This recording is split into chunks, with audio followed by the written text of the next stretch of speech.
All right, so 21, let's go. Find the number of m plus n minus digit sequences with, okay, so m plus n, it's not minus, m plus n digit sequences, okay, with m zeros and n ones such that no two ones are edges. Come on, this is so stupid.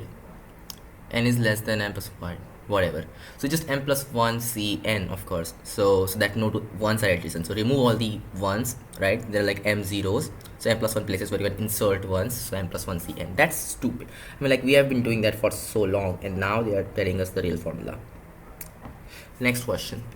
Number of ways to make a 1 into 7 rectangle by these tiles. If so, it's 1 into 1, then 1 into 2, and 1 into 3 if the tiles of the same size are indistinguishable. Okay, I get it, fine. So it's like 1, and then that's 2, and that's 3. It's kind of weird, isn't it? It's a 1 into 7 rectangle. Well, how am I gonna do that? So it's like you want to write 7 as a sum of n ones plus m twos plus whatever the next is, l threes, right? Something like that. And a number of ways to do that. And also you want to actually arrange these. That makes sense. So you can always start with how many threes are there, right? And that's the easier way of doing this. Isn't there some generic way that we can actually do this? Like, I'm thinking of binomial theorem, okay? So it's like x plus x square plus x cube, and that to the power of, I don't know, something. And okay, this is getting weird. Yeah, it depends how many tiles actually you want, and that should, and you just want to consider x power 7 in this thing, okay? It's like the sum of these guys, right? So to the power of 1 plus, well, the same stuff, x plus x square plus x cube to the power of 3, sorry, 2, and then so on. And you want to consider x power 7 in this thing, exactly. So you could have like 2 tiles, or you could have 3 tiles, or 4 tiles, and so on. And then, so it's gonna go on till 7, of course, because after that you will start getting x power 8 and stuff, so it has to be 7 over here. So just want to consider x power 7 in this sum. That makes sense. And you could keep, make this go on, so you know, x plus x, yeah, that actually could work. Should I x power 7 in this? Interesting.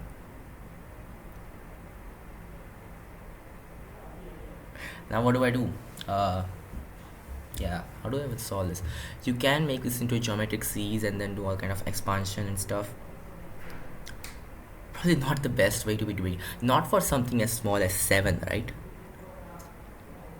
Yeah, not for something as small as 7. And also this you can write differently, I believe. You can write it as x times of x cube minus 1 upon x minus 1 or something like that. And that times 1. This is still stupid. It will still be just that complicated. You don't want it like that. No. Yeah, why do that? Just it's not worth it. Maybe go with a recursion or something. So a7 is what we want. We can write this as, so if the first tile is a tile of 1, then it's like a6 plus, yeah, that could actually work. It's not like Fibonacci, but it's Fibonacci if the third, yeah, if an minus 3 was also involved. Well, that makes sense. So you can write a characteristic polynomial and everything like that. You can actually do it, but it's still stupid to do it for something as small as 7. So we just do the, you know, common sense way. So we'll start off at number of 1 into 3 tiles that you have. So if there are no 1 into 3, okay, that is actually the hardest case. So we'll start off at, let's just say 2 3 tiles. So then 3 3 is 6. You just need one more, right? So 1 3 and 3, that's our thing, right? So then this will be, just think of it like a list. So the list is of 1 3 and 3. If these are the tiles that you have, then the arrangements that you can get is just 3 factors upon 2 factorial, I think. Yeah, just 3 ways to do that. Then next you can write 7 as wow, so it's actually a Diophantine equation, isn't that right? So it's like 1x plus 2y plus 3z is equal to 7 with the restrictions that x, y, z are just positive. Okay, it's x, y, z are whole numbers, right? That's what should happen. X, y, z are whole numbers. You want the solution to these things. To Diophantine in 3 variables. Yeah, there's no elegant way of doing it. Just have to brute force this. That's the thing. Exactly, just have to brute force it. Oh, this is rather stupid. Still don't get it. There's no way you can actually do it. Ah, God. We're adding those tiles anyway, huh? Okay, so what about like layers or something like that? With consecutively more, right? And the total sum is going to be 7, something like that. So what I'm thinking is something like this. So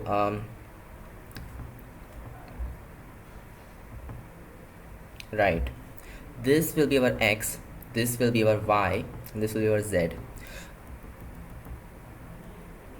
So the y stuff, wait, no, this is stupid. Okay, this is our x, right? This is our y, and this is our z. So the things in y, those have 2 stacks, and things in z have 3 stacks, right? So this represents 1x plus 2y plus 3z, and we kind of know that, okay, this again, yeah, these are actually independent and everything. Yeah, this actually looks good. So this formation that represents number of tiles that we have. Yeah, so if we were to somehow, instead of putting the tiles horizontally, if we did that like vertically, so usually what we would do is like, this is a 1 into 1 tile, this is a 1 into 1 tile, this is a 1 into 2 tile or something like that. Instead of putting it like that, we just put it like this, right? And this is our x, this thing is number of 2 tiles that you have, that's our y, and then 3 into 1 tiles, that's our z, something like that. And then the area, that should be 7. That's probably better, right? And now you can think of these as these strips that you add on top of each other. So you want 3 strips, one lesser than other, right? And you want to distribute 7 into these, right? That's the thing. You want to distribute 7 into these 3 strips. That makes a lot of sense actually. Yeah, there's a restriction that these have to be, this has to be bigger than that, right? There is that thing. So now how do we do that? Yeah, it's still weird. How do we do that? It has to be bigger than that, and the sum has to be the thing.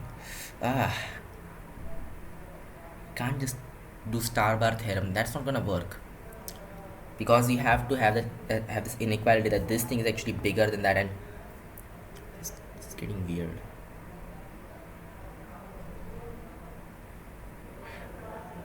It just tells us what x, y, z is going to be, but after that you still have to do some other stuff, right? You have to arrange these.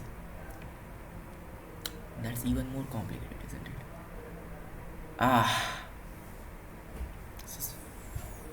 What is this? This is very not good.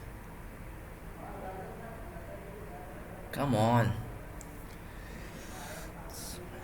Coefficient, something like that. Yeah, just the hidden trial thing is better, in fact. Sometimes that's just how it is. There's no elegant way. Okay, fine. So 2 3s, that's gonna be like this. What about if there's just 1 3? Then yeah, so if there's just 1 3, then you have some possibilities. You can have 2 2s, right? That's the maximum, I guess. Yeah, that's gonna be 7. So that's once again 3 ways. Then you can have just a single 2, right? Then you can put 1 and 1, and this will have 4 factorial upon 1 factorial, 1 factorial, 2 factorial. So 4 factorial upon 2 factorial ways, right? Which is like just 4 times 3 upon 2. Wait, no, actually that cancels. 4 times 3, that's the thing, just 12. Then 0 2s, that's also gonna work, which means you will need these many ones, right? So it's gonna be 5 factorial upon 4 factorial, which is just 5. That's the thing. Okay, awesome. So that's what that's for 1 3. If there are no 3s, then let's forget about that completely. Yeah, that makes sense. Okay, there must be some better way than doing this. Same size are indistinguishable. The recursion won't work because it's not like Fibonacci sequence, so it's more complicated. You will need a cubic equation to solve it and whatnot, and frankly it's not worth it, right? Just 1 times 7. But then I don't want a general form of doing this. Isn't there some smart way of doing it?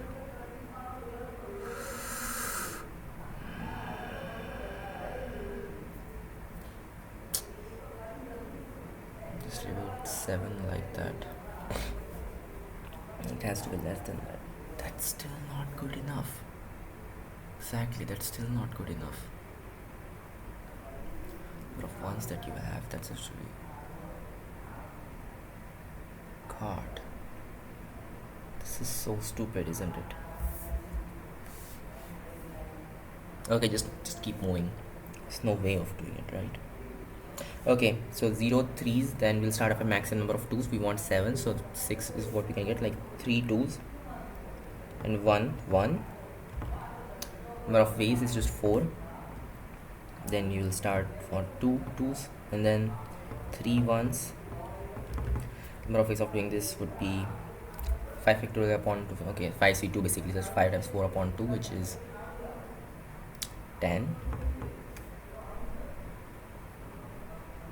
Okay, then a single 2 and 5 ones.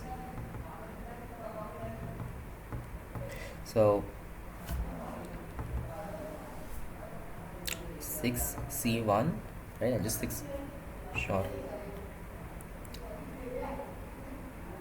Okay, just keep on going. 0 2s, then you want 7 ones. Oh, there's only one way of doing it. Okay, that's total number of ways. This is stupid. It's not very elegant. Anyway, just add these up. So get like 6 plus 6, that's 12, 24, 20. So just cancel all of this. 24 over here. Then this is 5, 5, 10, 10. Okay, that's 20. Of this combined is 20. You get 44. That's the thing. Next question.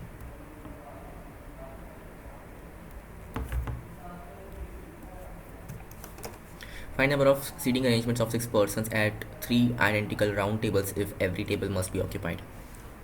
6 persons, 3 identical round tables, every table must be occupied. It's identical, so identical, okay. How many chairs per table? Every table must be occupied. And all 6 persons must be seated, right? Okay, cool. Yeah, okay, so just want to choose these guys and sure.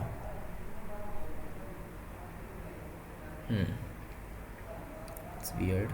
So say you split that into x, y, z, then what you get, just x minus 1 factorial, right? That's the number of ways of permuting those guys, but first you have to choose those x people, right?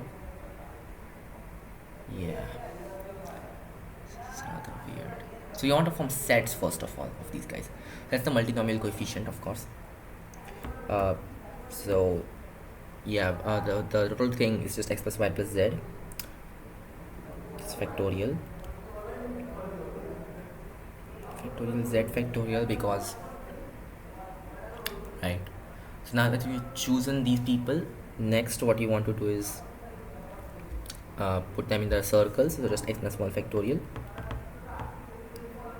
Yeah, minus 1 factorial, minus factorial. So this is just upon x y z and x y plus z factorial. Exactly, that's how it is.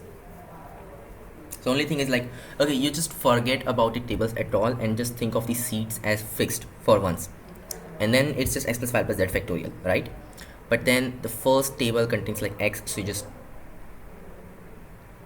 oh, it's not necessarily, okay, it's just x plus x y z over there, right? So the first table contains x, so you can rotate by x times and it's still the same configuration, right? That's what it's going to be like.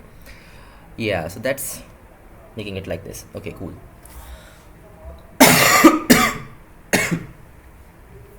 Understood. Very weird, but yeah, that's how it is. And then you just want to sum this such that x plus y plus z, that's equal to what? What's that once again? 6, right? Wow, this is really bad. This is really bad, isn't it? Oh god, there must be a better way than doing this.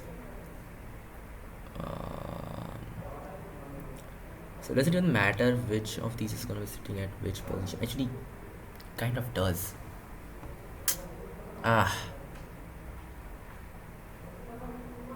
Just that you can actually rotate. That's kind of complicated, isn't it? Yeah. How much you can rotate is denominator now, and oh no. Wow, no idea how to do this.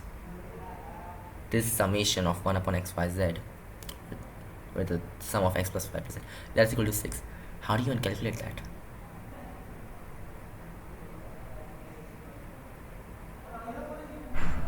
This is weird. I really have no idea about this. It's gonna contain x. It's gonna contain y. I don't know. Do we really have to go by the brute force method for this thing? 3 identical round tables if every table must be, wait, you said these are like identical round tables. What about the number of seating arrangements?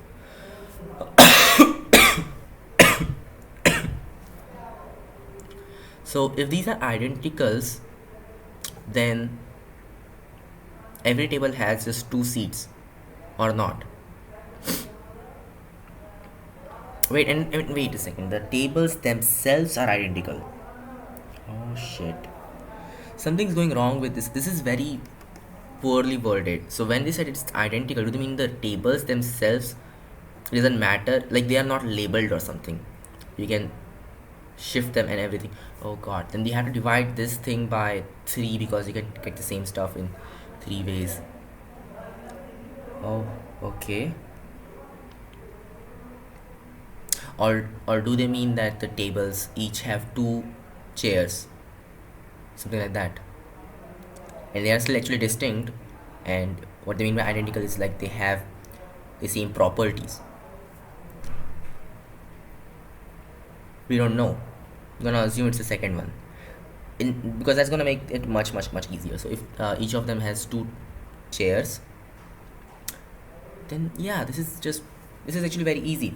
So it's the same thing, but now just got, yeah, the rotation is gonna be 2 2 2, right? So just divide by 8, and on the top you just have this factorial, 6 factorial, right? Just arrange them right in linear order, and then you can already just form groups, right? Take the first 2 in the first table, next 2 in the second table, the next 2 into the third table, right? And then rotate. So upon 2 upon 2 upon 2. That's gonna be the thing, of course.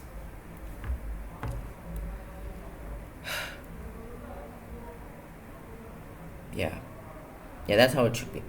6 times 5 times 4 times 3 times 2.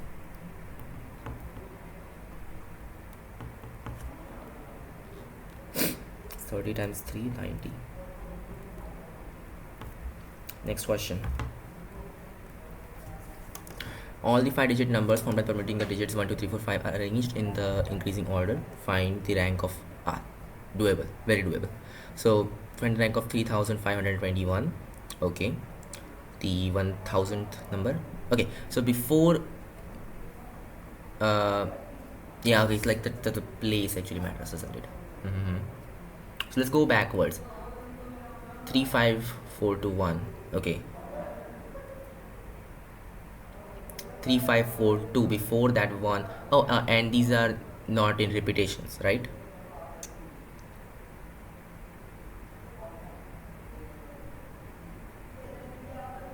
Huh.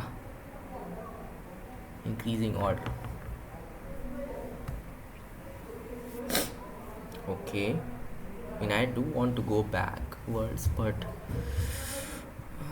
fine. You can go forwards as well. So we'll start off at the rank 1. So first place, right, is just this 3. So 1 and 2, those two, and then the other 4 places will be filled by these, right, which is in 4 factorial ways.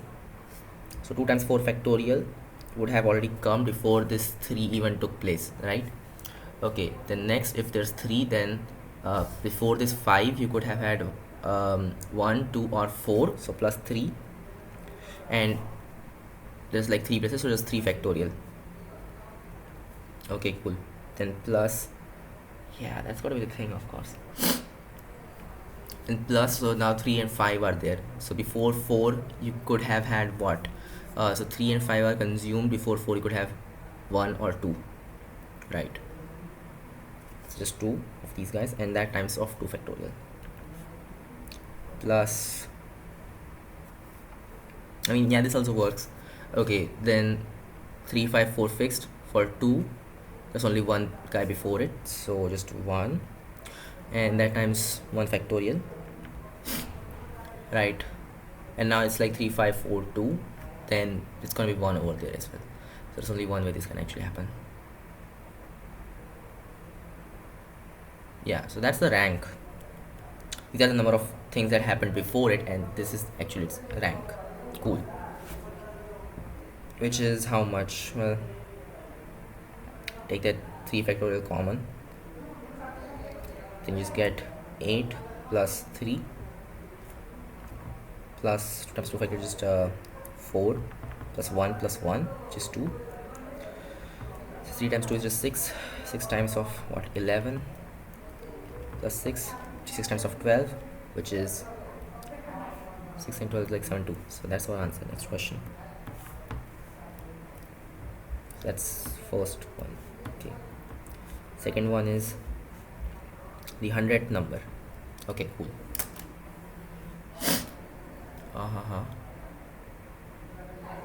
Wow, it's actually very weird. How would you know what the 100th number is?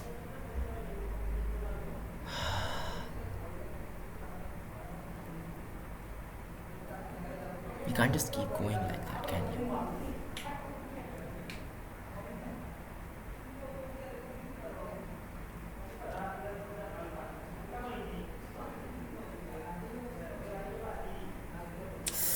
Permutations are ranked, isn't that right?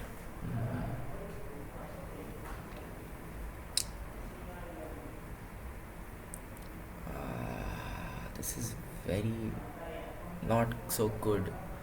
You get it? It's not good. Okay, the 100th number. The 100 lies between what? So 3 5 4 1. If the first one is 3, then 2 numbers before it, it's just 2 times of this guy factorial, and then the numbers inside of that at max 4 factorial, right? Exactly. So each of these is like 4 factors. I get it. So first it's gonna have 1 and then some stuff. This is like 4 factorial ways, then 2 and some stuff is like 4 factorial ways, right? 3, and there are 4 factorial ways. So like there are 4 factorial numbers, if that makes sense. 4 factorial numbers with 3 over there, right? So just add 4 factorials and then see where does 100 lie. 4 factorial is what? It's just 24, right? So 4 times of 24 is less than 100. 5 times of 24 is just more than that. 4 times of 24 is like 8, and then 16, I guess. Yeah, 96. Right. So 4 times of 4. Okay, so 4 and stuff, that's 4 factorial. So till here you have 96 numbers, and then the next one is going to be 97. So 5, and then the first one, it's going to be the 97th number. So just 5 1 2 3 4. This is the 97th number, it seems.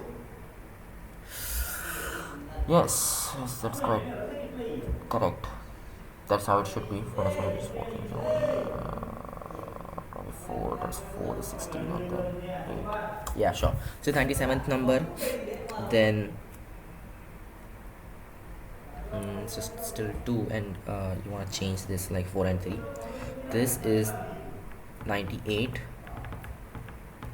99 would be when you don't have this, right? Instead of 2 you have 3, the next smaller number, right?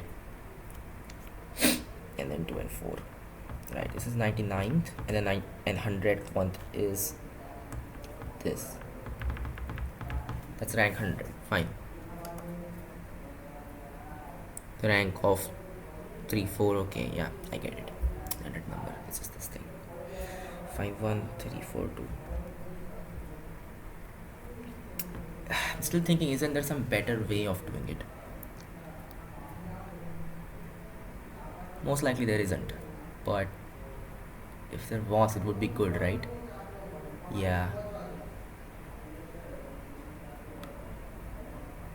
Come on, think. First one should be the highest and stuff like that.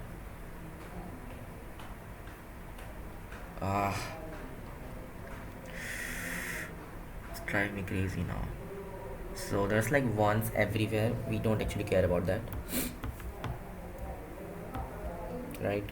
So you got 1 1 1 1 1, and then the next one is gonna have 4, and this is like, so this represents 1 2 3 4 5, right? Because the first is just 1, the next one is 1 2 and stuff like that. Okay, then you can like slide these beads. Think of them as like beads. Fine. The first one can have maximum or something like that. Sure. See, all of them the first place, then it's like this 1 2 3 4 5. This is the maximum one, right? Yeah.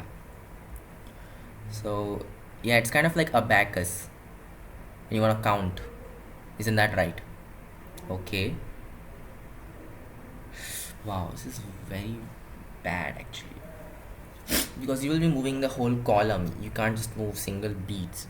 Oh no, that's not good. Okay, yeah, you have to be moving the whole column. You can't move single beads, it seems.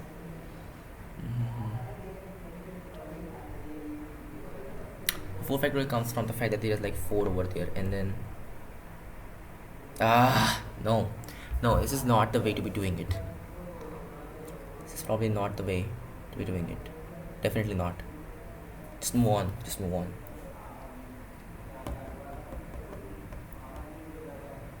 But like, this could have worked. Okay, there's think of it as a 0 over there. So then you have to choose where the 0 should go, and yeah, it's probably better. So deciding the place of the 0 is gonna do everything, isn't that right? Just maximum beads over there. Yeah, okay, just move on. Don't think of it too much. 25. Show the number of positive integral divisors of 111 till 2010 times is even. Number of positive integral divisors of this thing is even. Okay. You'll have to factorize this thing, isn't that right? Okay, there's a better way of writing it or something like that. Sure, there's got to be a better way. So this thing is, wait, how do you prime factorize this? I have no idea. How do you prime factorize this? Positive integral divisors of this guy, number of those is even. The only way you would have odd positive divisors is if this was a perfect square. Is this a perfect square of some integer? I don't think so. Yeah, it's definitely not. It's definitely not a perfect square of some integer.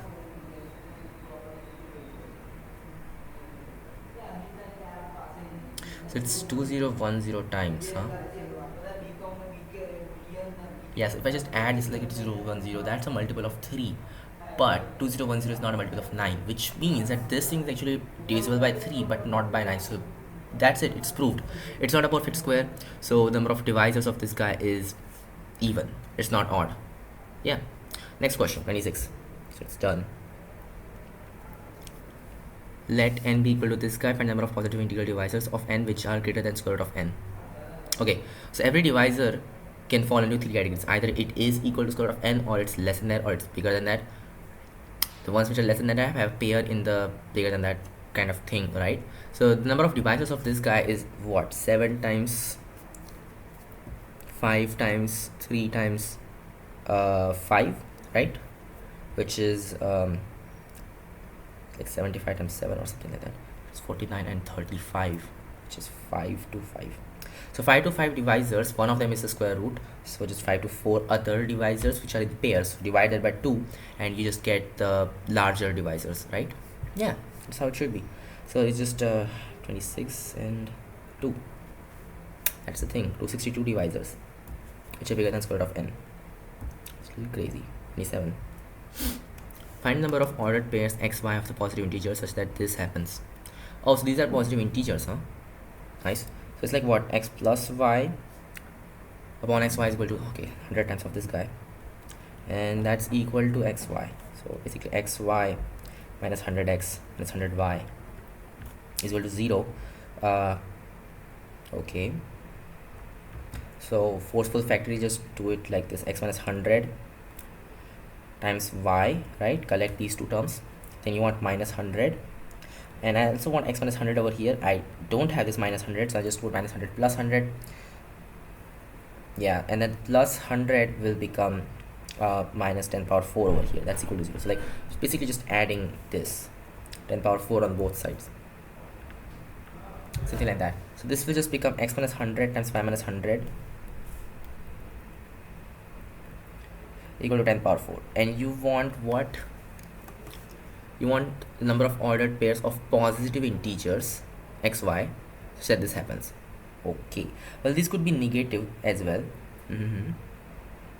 Oh, okay, if these are actually negative, so if both of these are negative, that is going to be positive, right? And x and y are positive numbers, so they're like 100 minus x times 100 minus y is equal to 10 power 4. That's not gonna work. It's not gonna work, because then 100 minus x is positive, and then it's less than 100 because x is positive. So similarly, 100 minus y is less than 100, so it can never reach 10 power 4. So the only way is that, yeah, right, both of these must be positive. X minus 100 should be positive, y minus 100 should be positive. Then it's gonna happen, right? So just fine, just figure out the factor pairs stuff, and that's the number of ways it's gonna be. So just the number of divisors is the answer to this question of 10 power 4, of course. So just 2 power 4 times 5 power 4, number of divisors of this guy is 5 times 5, 25. Yeah, that's the thing. That's the number of ordered pairs you'll get. So 25 is the answer. Next question.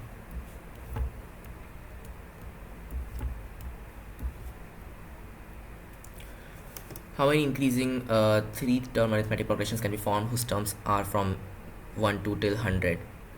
3-term arithmetic progressions can be formed whose terms are. Okay, cool. So the way we can do this is we can just choose a starting and end point and then figure out the middle, right? Okay, so since the middle one has to be an integer, the start and end can be both odd or both even. Well, that makes sense. So how many odd numbers do we have? 50 odd numbers. How many even numbers? 50 even numbers. So if both are odd, from the 50 odd numbers, just choose any two, right? Just 50C2. Exactly. And then you will get the middle one. So that's 50C2 pairs right there. And then plus 50C2 because 50 even numbers. Easy. Right, that's the number of progressions. Yeah. Exactly. Okay, so that's gonna be what? 2 times of 50C2, which is 2 times 50, 49 upon 2, which is this thing. So 245, it's 2450. Next question.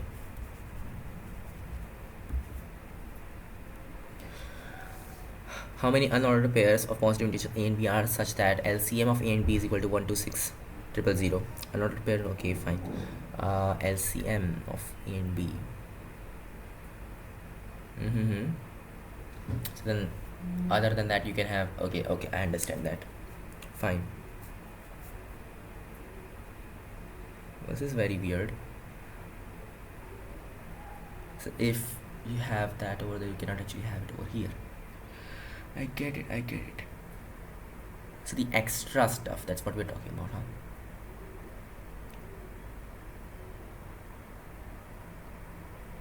Okay, there are other prime factors as well. Oh no. Wait, no. The LCM is this thing, right? Okay, okay, okay. So then one of them must have it, the bigger one. And so like, which one do you have it? And other one may or may not have it. Could, I mean, both could be the same thing as well and still gonna work. Mm-hmm.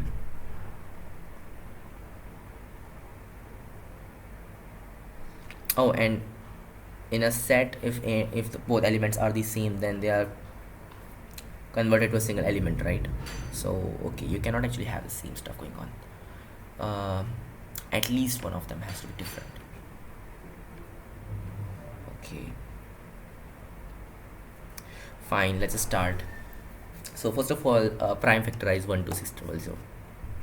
This is a 10 power 3 already, which is like 2 power 3, 5 power 3. And then you got 1 to 6, which is 2 once again, so 2 power 4 over there, which okay, it's like 63.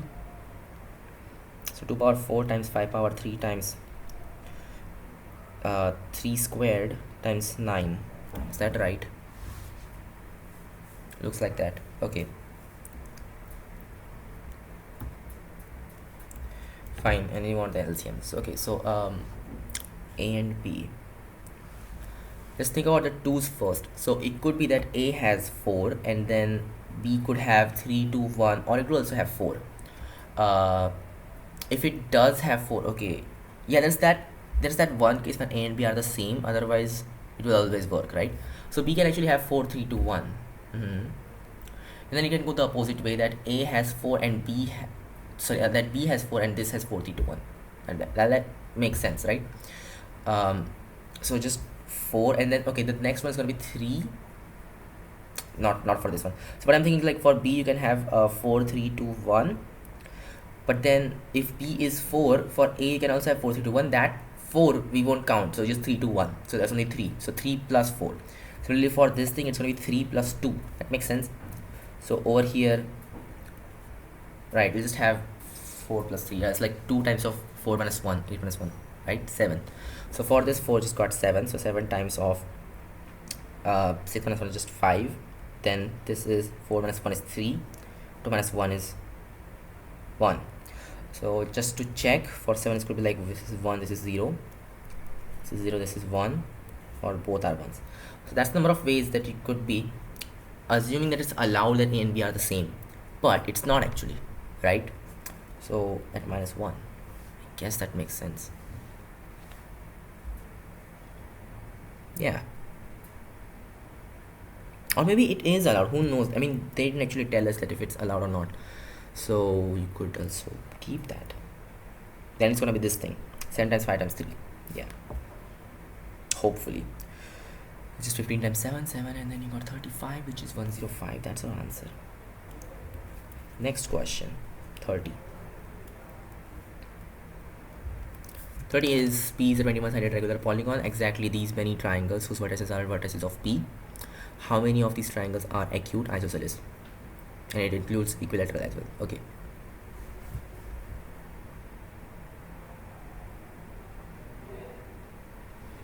What is the vertices of P?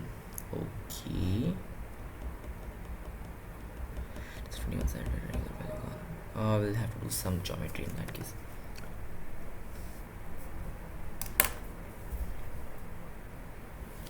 How many of these are going to be acute? It's a weird question, huh? Oh god, this is not going good.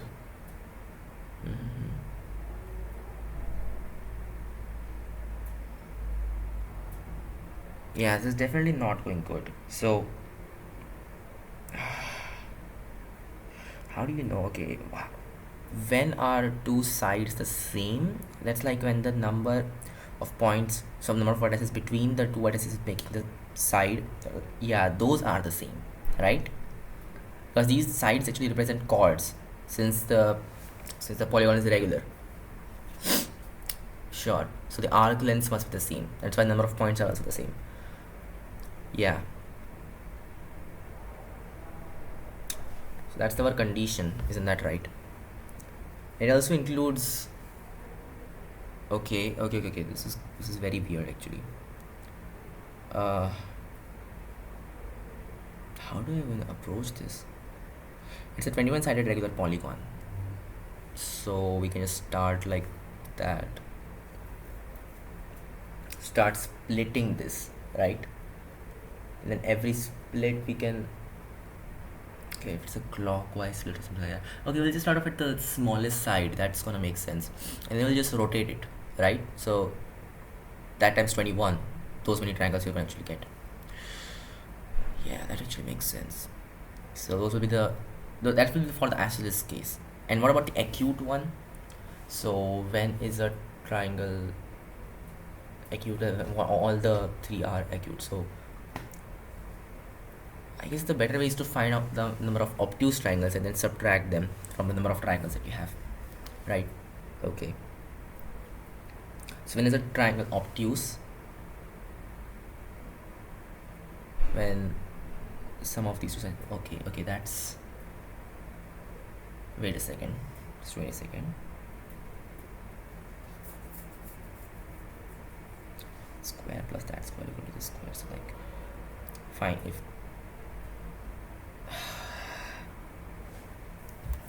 do I really have to do this for that?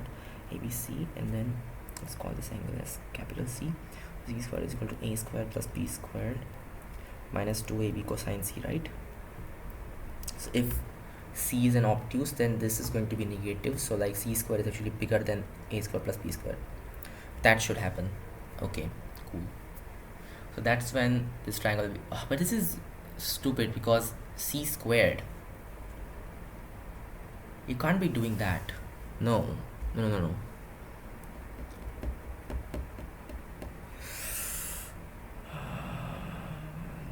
Some other way. Obtuse. Hey, okay, and I know the thing. Why am I even thinking of it like that? Don't think of side lengths and stuff. Think of angles. So the triangle is obtuse if this arc length is actually bigger than 180 degrees. That makes sense. Yeah. So the number of points over here. Yeah, that should be the thing. So it's like completely contained in one hemisphere only. That's right. That's how it should be. Okay. And then from these, you just want to choose 3 points. And there you go, you got a triangle, right? Exactly. So if just cut this into half. Well, yeah, that's our thing. So 21-sided regular polygon, cut this into half, and okay, you can't actually do that directly. Right, there'll be those ones which have 90 degree in there. Fine. So this is like 1, 2.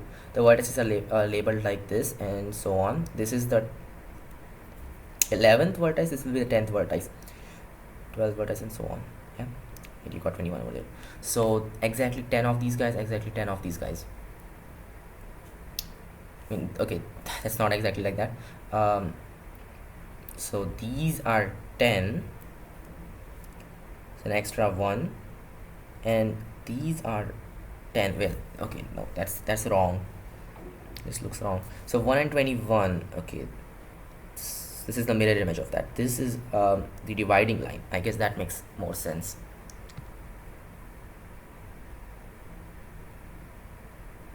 Wow, this is really bad, isn't it? First, what we want to do is just fix one of these guys, right? That's still stupid. And then you want to rotate and everything. Isn't that right? Oh, why even do that? Okay, it could be like from this hemisphere. No, but what about hemispheres like these? So it's still problematic, isn't that right? How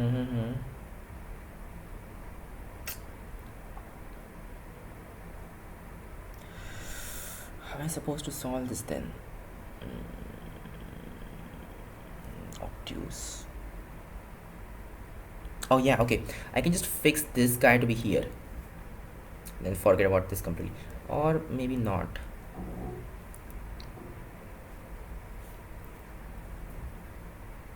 Well, this guy's hemisphere. How much is that going to be? So this is 1 till 10 over there, isn't that right? So what's the middle point going to be? What is it that we are doing actually?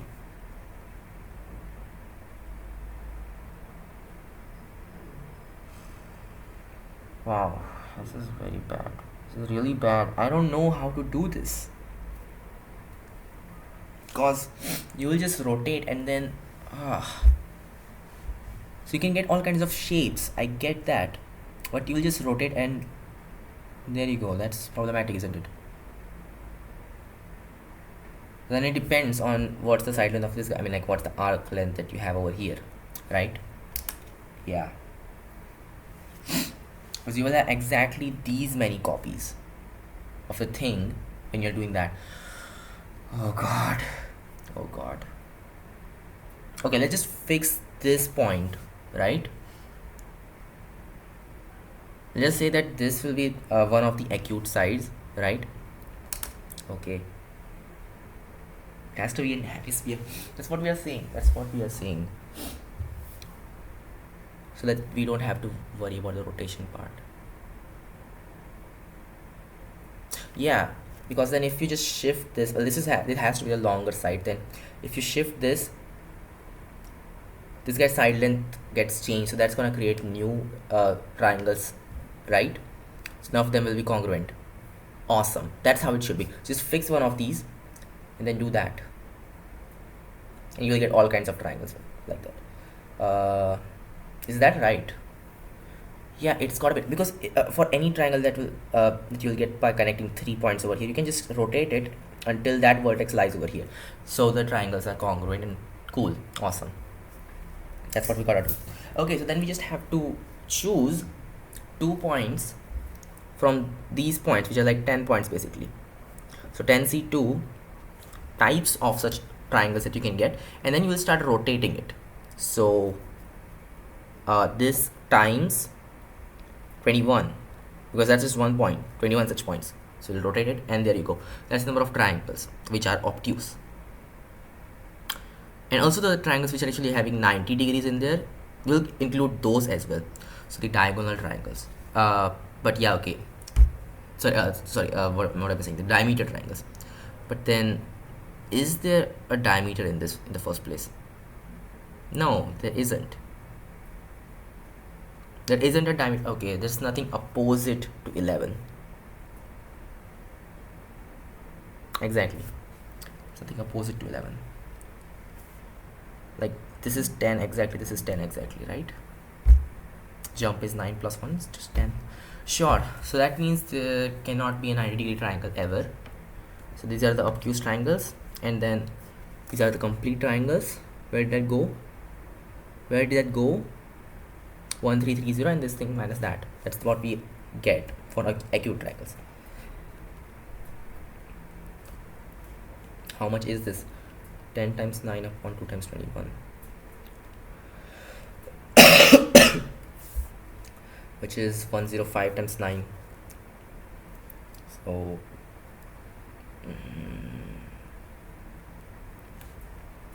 right,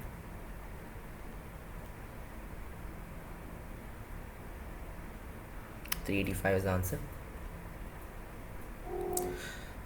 Okay, cool.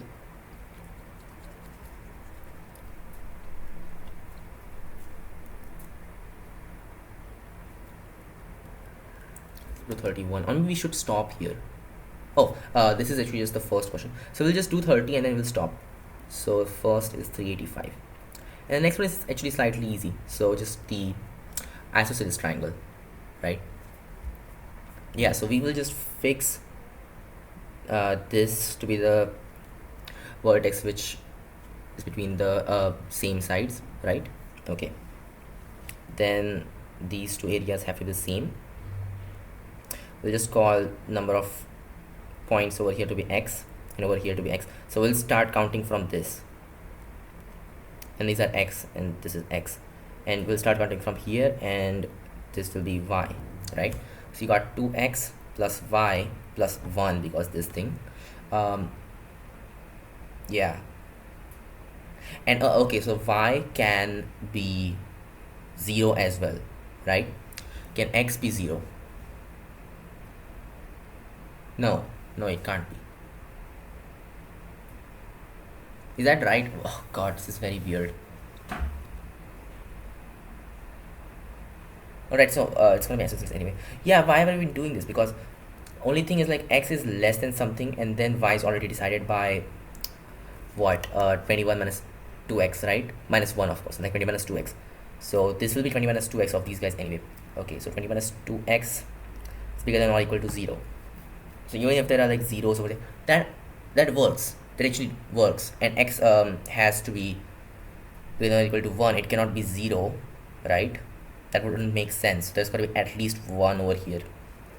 If it's 0, then it's at this point. So it doesn't make sense like that. Okay. So x is bigger than or equal to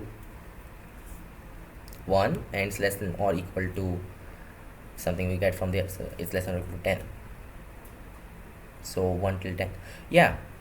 There are 10 values for this x, and that determines the shape of our isosceles triangle, I suppose. One of them will also be equilateral, but then again there will be no other equilateral triangle in our thing. So all of these will be different, basically, right? Yeah, some of them will be obtuse, some will be acute and stuff like that. Can this angle be over here as well? That's only going to happen in the equilateral triangle case. So otherwise all these are in fact different and stuff. Yeah, sure.